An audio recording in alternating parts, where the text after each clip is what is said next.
Bismillahirrahmanirrahim. Masih dalam program belajar Tahfidz Science School, penggabungan antara Al-Quran dengan sejumlah mata kuliah atau mata pelajaran. Aku hafal, aku mengerti, insya Allah aku hafal.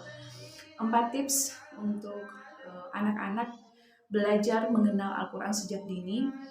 Yang pertama adalah anak-anak jangan terbiasa mendengar pertama kali ayat-ayat Al-Quran itu dari handphone. Usahakan dari orang-orang sekitar, orang tuanya, gurunya, atau teman-teman bermainnya yang sedang menjalankan program menghafal Al-Quran. Nanti tahap kedua, kalau mau melakukan pengulangan atau murojaah, itu mungkin bisa membantu ya, tetapi untuk pertama kali mereka mendengar dan melihat itu jangan menggunakan handphone. Selain daripada kesehatan mental, kesehatan mata, beberapa waktu yang lalu saya pernah membaca bahwa anak-anak yang rutin melihat handphone dalam jangka waktu tertentu, mentalnya itu akan terganggu atau penglihatannya juga akan memberikan efek yang kurang baik. Yang kedua juga manfaatnya biar mereka itu tertanam dalam skema berpikirnya mereka. Handphone berbeda dengan Al-Quran. Al-Quran itu lembaran awalnya itu ada Asmaul Husna. Mereka harus mengenal seperti itu.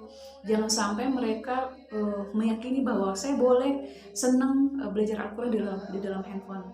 Sedangkan di dalam handphone itu banyak sekali hal-hal yang merusak ya, mengganggu penglihatan, ingatan ketika menghafal Al-Quran. Yang selanjutnya, tips yang kedua, mengubah pola belajar. Jangan anak-anak itu dibanggakan dengan menghafal Al-Quran, sedangkan urusan sholatnya itu belum tuntas. Mereka harus bisa menghafal bacaan sholatnya, mulai dari wudunya sampai salamnya. Mereka usahakan menghafal, kemudian mereka usahakan juga bisa mengerti. Jadi jangan target menghafal Al-Quran dulu, tetapi target selesaikan di dalam urusan sholatnya. Karena ketika mereka mengerti tentang manfaat sholat, senang, sudah terbiasa raganya untuk sholat, insya Allah mereka itu kalau menghafal Al-Quran bahagia ketika bisa murojaah hafalannya itu di dalam sholat. Yang ketiga, supaya di dalam rumah usahakan ada Al-Quran yang besar ya, letakkan di meja atau penyangga. Kemudian minta kepada mereka itu supaya satu hari itu buka Al-Quran, walaupun mereka belum bisa membaca Al-Quran, tetapi minta mereka supaya buka halaman untuk bisa mengenalkan angka-angka. Jadi mereka itu menjadikan Al-Quran itu sebagai teman bermainnya atau sahabat bermainnya.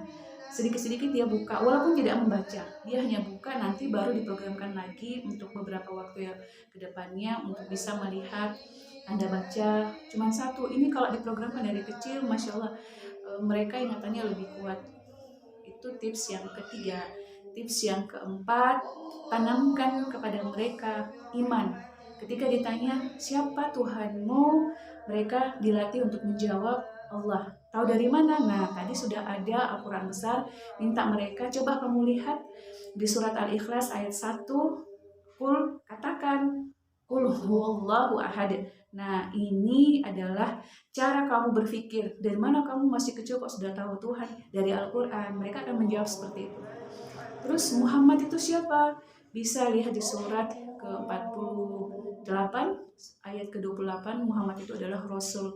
Itu lembar-lembaran yang perlu mereka mengenal terlebih dahulu. Supaya ini mereka dilatih logika mereka, sikap berpikir ilmiah mereka terhadap Al-Quran dengan kehidupannya sehari-hari. Semoga ini bermanfaat, menyenangkan, berkah. Alhamdulillahirrabbilalamin.